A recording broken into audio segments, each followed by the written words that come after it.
And welcome back to the Let's Play trouble of on the way. Nier. Last time I explained we were dividing what was going to be one episode into two, and we're going to spend today's episode rescuing the village chief from being trapped in his death dream. Such an optimist. Such cheek. Oh, that's where we need to go, so... You know what, since I'm here, why not? Beware. Beware the words. The words? What do you mean? Contagious words. Those who dream. Those who dream? Weiss, hold a moment. There's a strange new sensation in my mind. Weiss's voice rose in a quizzical way. It is not quizzical. What's going on here? The villager's body shuddered as he slowly opened his eyes. Perhaps we should start by asking this man. Who are you? I'm Luca. This is Weiss. We heard something happened to this village, so we came to see if we could help. The villager stared at Luca and Weiss. If you can speak to me, I must have caught you in my dream. How's that again? The villager explained. In the past weeks, a mysterious disease called the Death Dream has spread across the forest of myth. Those who caught it were cursed to fall asleep and live forever within the world of their own dreams. The village mayor had determined that the Death Dream was spread from person to person by spoken words, but before he can learn more, the disease took him as well. Weiss stared at the mayor, his mouth twitching slightly. Now see here, are you saying we have been absorbed into your dream? Well, yes, I think you have. Oh, crap. So that means we've caught the Death Dream? Before the mayor can confirm Luca's suspicion, Weiss exploded with rage. Ridiculous, preposterous, completely unfathomable on every conceivable level.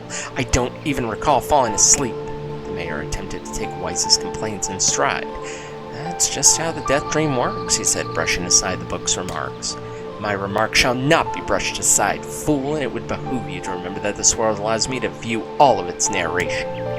The mayor twisted his mouth into an embarrassed grimace, then quickly changed the subject to who Luca had seen and what they had discussed since coming to the village. Something there must have caused you to enter my dreams, said the mayor. A certain conversation, a specific word, something.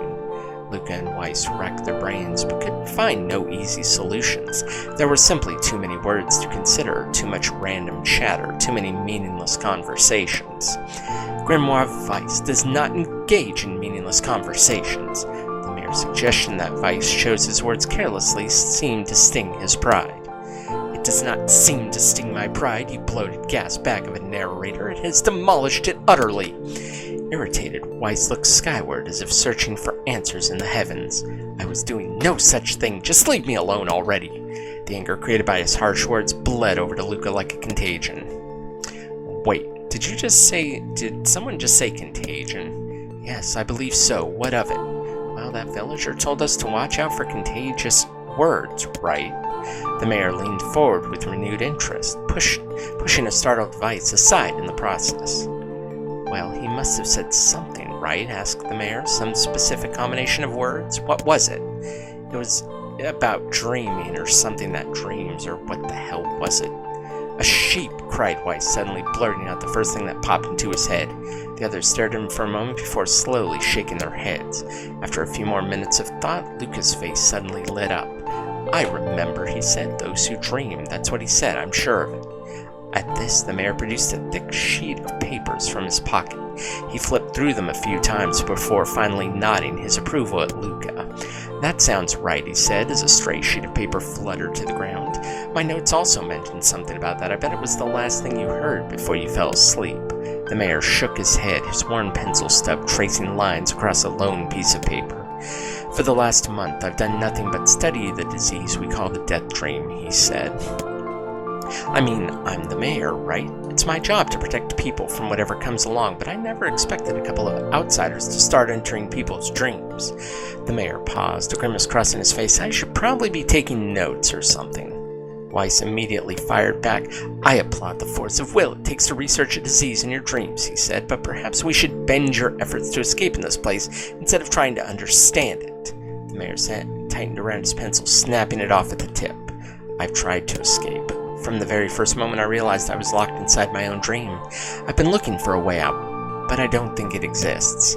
I mean, this is my dream, right? If there was an exit, I'd know about it. He paused for a moment, his unfocused eyes staring at nothing. My village was beautiful, he said to no one in particular, and it was filled with the most wonderful people you could ever hope to meet. But once this disease took hold, things changed. It's like someone took a sponge and soaked all the color out of our lives. I just want us to be whole again. I want us to be free. The mayor's voice took on a note of steely determination, and I won't stop trying until it happens. Luca nodded in agreement. Huh? Wait a second. I didn't nod. Why are you... Look, if we can be of any help, just ask. Now hold on, I did not just say that. Silence! The grimoire looked from Luca to the mayor and back again, his face filling with confidence. Grimoire Weiss's face is always confident, thank you very much. Now see here, Mayor, you told us that nothing can exist in the stream without your knowledge of it. But yet you seemed surprised to see us when we first arrived, yes? The mayor slowly raised his head, realization dawning on his face. Oh my god, you're right, I had no idea you were coming. The human imagination is a limitless engine, said Weiss, and dreams are the fuel. If you can imagine an exit, then it must be so. With your permission, we shall search it out. Thank you. I don't know how I can repay you. Payment is not required. We are eager as you to be done with this place. The mayor suddenly felt as if he could breathe again. He'd almost forgotten what it was like. Good luck, you two, he called at the departing forms of Luca and Weiss. We're all counting on you. As Luca slowly faded into the misty forest, the major was struck by a sense of deja vu. I saw this man once before, he thought. But where? Luca's mood darkened as he trudged through the forest. Hours earlier, when the beauty of the place was still a new thing, he had been confident they could get in, find the exit, and be home in time for dinner. But the deeper they went, the more the forest closed in around him. The mist made it difficult to see more than a foot in any direction, and moss-covered rocks seemed determined to twist his ankle. More than once he had been forced to steady himself on the rough bark of a tree, and his hands now left small trails of blood on everything he touched. Additionally, Weiss was proving to be a spectacularly poor travel companion, unhindered by either terrain or physical effort. He spent most of his time urging Luca to pick up the pace and grumbling about their slow progress. Finally, after Weiss muttered something about legless turtles being more adept at navigating the environment, Luca snapped. You know what, Weiss? Go to hell. We're stopping. I need to rest a few minutes before I throw up. Luca leaned against a tree and tried to stretch the knots from his back. How can this stupid forest be so goddamn big? He muttered to himself. The moment the words tumbled from his mouth, the cacophony of insects sprang to life. As if infuriated by his lack of respect, every imaginable form of buzz, click, and hiss roared out with a volume that rattled his teeth. Luca slapped his hands over his ears and screamed to be heard, Weiss, what the hell is going on? Luca could see Weiss's mouth moving, but he might as well have been shouting into a tornado. The insect screamed, the forest howled, and then, just as Luca's ears seemed ready to tear from his head and go running for cover, the sound diminished. Hesitantly, Luca removed the hand from his left ear and listened to the creatures of the woods. Zuri, zuri, zuri. Ka-ka! Chakada! Woo! As the insect symphony dimmed another decibel, Luca began to detect patterns in the sound. This isn't random, he thought. It's not just white noise, it's something else. The insects weren't just calling out, they were asking a question. 1 with it suffers, 2 with it is ideal, 3 with it is dangerous. What is it? By my pages, is this a riddle? I guess so. This kind of thing happens a lot in dreams, right? Maybe it's the key to getting out of this place. Then I leave it to you to answer. 1 with it suffers, 2 with it is ideal, 3 with it is dangerous. What is it?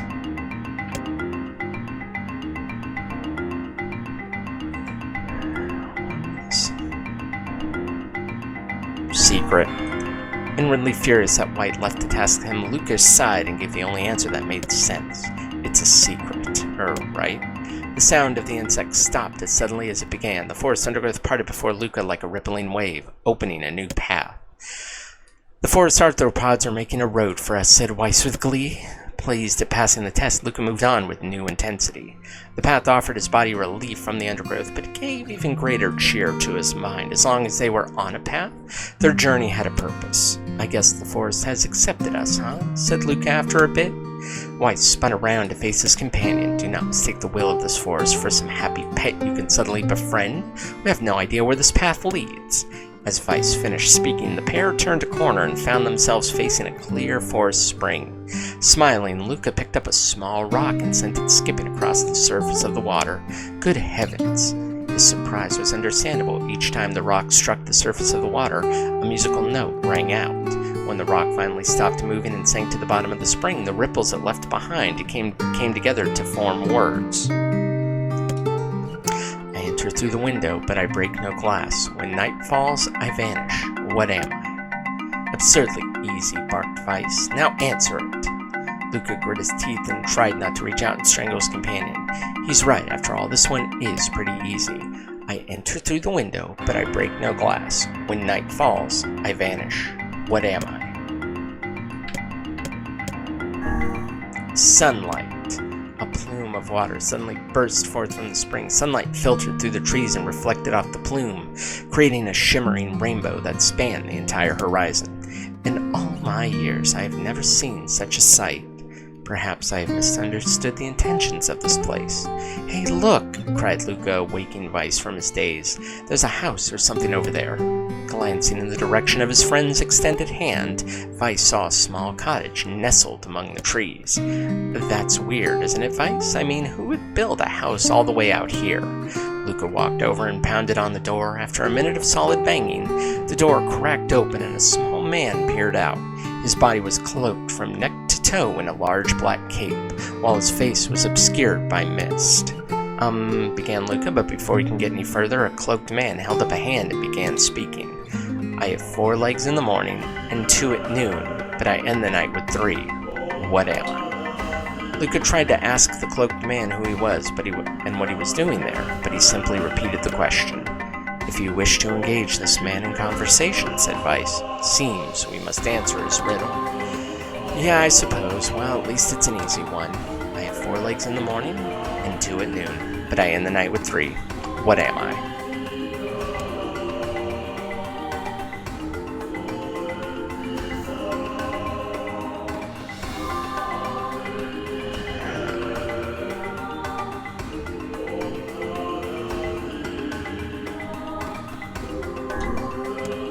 The mist dissolved from the cloaked figure as he spoke a single word. Correct.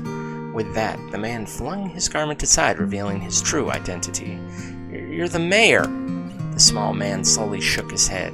I am not the mayor you know. Now listen to my words. Long ago, I saw a version of you that was not yourself. You saw... Wait, you saw what? I'm sorry, I don't understand a thing you just said.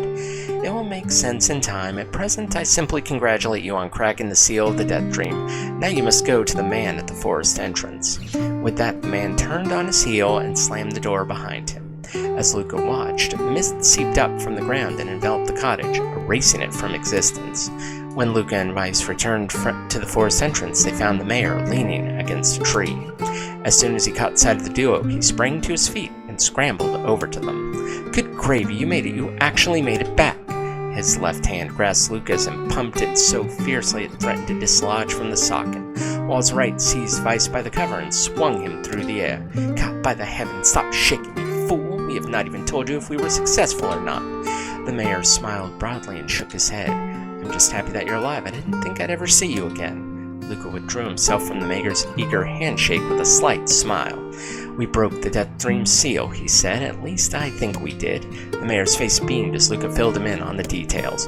When the tale was done, the 3 of them lay down in the forest ground and fell asleep. Wait a second. That's crazy. How would we just lay down and go to sleep? This is one hell of a story. Cease your endless prattle and go to sleep, fool. Fighting against the worlds of this place is futility itself. Luca and the mayor obediently reclined atop the grassy earth. Have you forgotten, continued Vice, it is words that control the death dream, words that allow us to move from place to place. No matter how unnatural they seem, the words are absolute. Therefore, if the words tell us to sleep, then sleep we shall. And once we do, the story will continue. With that, the trio found their eyes growing heavy, their breathing slowing. This is the first time I felt tired since I was imprisoned here. His words were cut off by a loud, long yawn, and he remembered nothing more. They might have slept for an hour or a year. When they awoke, things had slightly more real quality to them. The mist felt thicker, the leaves greener. It was clear that they had awakened from their dream. Luca shook the mayor's shoulder gently. Good news, he said. We made it. Oh, Wow, said the mayor in an odd voice. We did. I'm back. He blinked once, twice, as though not quite believing the sight before him. You two have no idea how much this means. The death dream had started to spread through our village, and I wanted to, well, I thought I could figure out how to stop it. But I guess that wasn't the case. I must have caught the disease and become trapped in my own dream. The mayor started to stand, then collapsed back to the earth. He stared at his legs as if trying to remember how they worked, then glanced at Luca and shrugged. Without a word, the fighter reached down and pulled the mayor to his feet. Real life may take some getting used to, a wry smile crossed the mayor's lips. You shall relearn in short order, I'm sure, said Weiss. For now, you should return to your home and rest. No, said the mayor, swaying on unsteady feet. No, I can't. Some of the villagers are still trapped in the death dream. I have to save them. The mayor slowly made his way to the divine tree in the center of the village, then bowed his head and prayed silently. This is a holy tree, he explained when the prayer was finished. It's the guardian of our village's history and memories. Superstition will only make our mission harder, muttered Weiss. We should not put our faith in the gods. The mayor shook his head. Not the gods, the words. Legend says that our tree is home to a powerful magic known as a sealed verse. Luca and Weiss could not contain their surprise. It seemed a goal had been found in the most unexpected of places. I say, this certainly is a stroke of luck.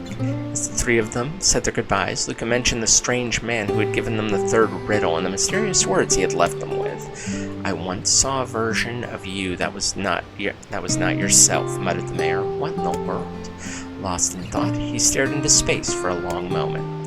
You know, he said softly, this is going to sound weird, but I had a feeling I'd seen you before. Luca tried to keep a straight face and failed, but the mayor didn't seem to notice. Deja vu, right? Anyway, I figure it's just some kind of illusion created by the death dream. It probably doesn't mean anything. Luca gave the mayor a nod and a smile, but inwardly his thoughts were racing. There's something wrong about the mayor and his words. I wish I understood what the hell was going on here. The riddle would prove to be the most difficult one of all. Oh, thank you so much. Now I can finally return to a normal life. This is one of the most bizarre diseases I've ever encountered. I know, that's why I have to help the villagers, no matter what. Well, that was a fucking trip. Holy crap. For a sealed verse, that didn't take much effort. Yeah, it's all a touch too easy if you ask me. It's almost if someone was guiding us to this village. You think too much, Weiss.